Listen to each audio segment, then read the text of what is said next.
کنوارے لڑکے کے لیے بھی دوستیاں لگانا حرام ہے اور شادی شدہ کے لیے زیادہ حرام.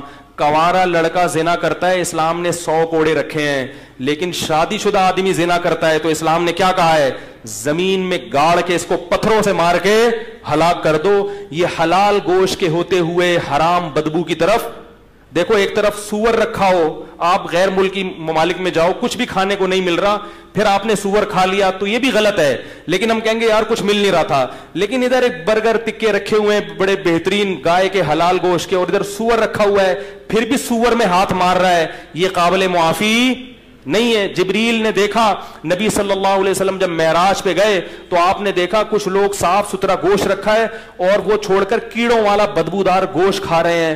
آپ نے پوچھا جبریل سے کہ یہ کون لوگ ہیں؟ فرمایا یہ وہ لوگ ہیں جو حلال بیوی کو چھوڑ کر طوائفوں کے پاس جاتے تھے, حرام عورتوں کے پاس جاتے تھے.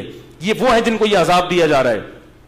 اور آپ صلی اللہ علیہ وسلم نے معراج کی رات میں دیکھا کچھ لڑکے, کچھ لڑکیاں, کچھ مرد, کچھ عورت ننگے بدن آگ میں جل رہے ہیں. ننگے بدن, مرد اور عورت ننگے اکٹھے آگ میں جل رہے ہیں. جب آگ کے شعلے اوپر جاتے تو وہ بھی اوپر جاتے.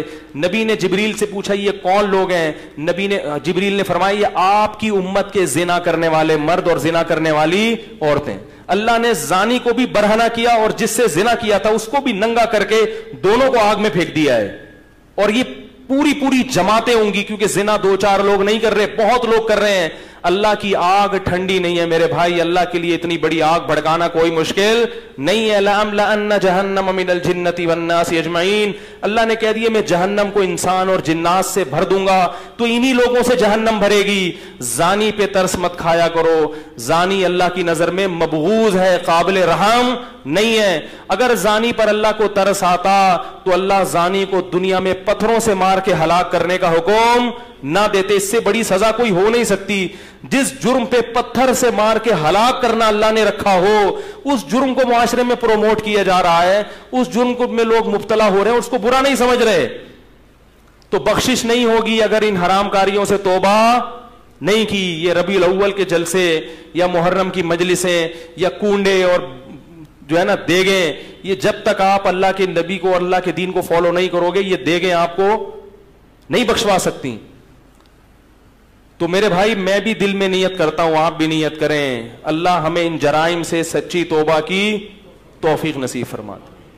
کوشش کرو گے نہیں؟ اب موبائل میں جتنی لڑکیوں کے نمبر ہیں نا, غفار بھائی, وسیم بھائی, ستار بھائی کے نام سے, سب کیا کر دو, ڈیلیٹ مار دو.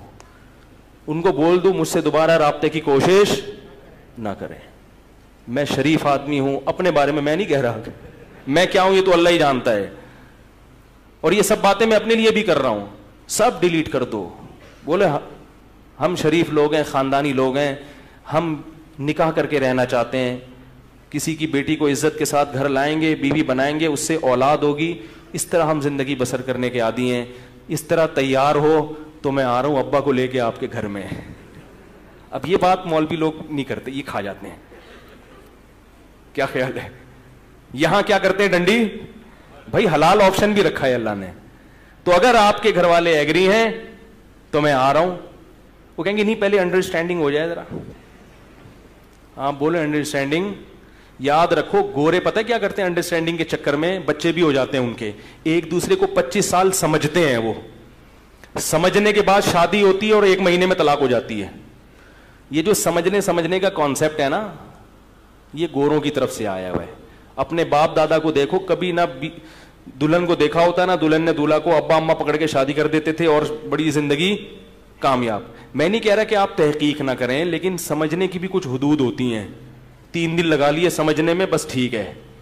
3 دن سے زیادہ بولو بھائی, یہ پھر سمجھنا نہیں ہے, پھر یہ چسکے لینے والی بات ہے.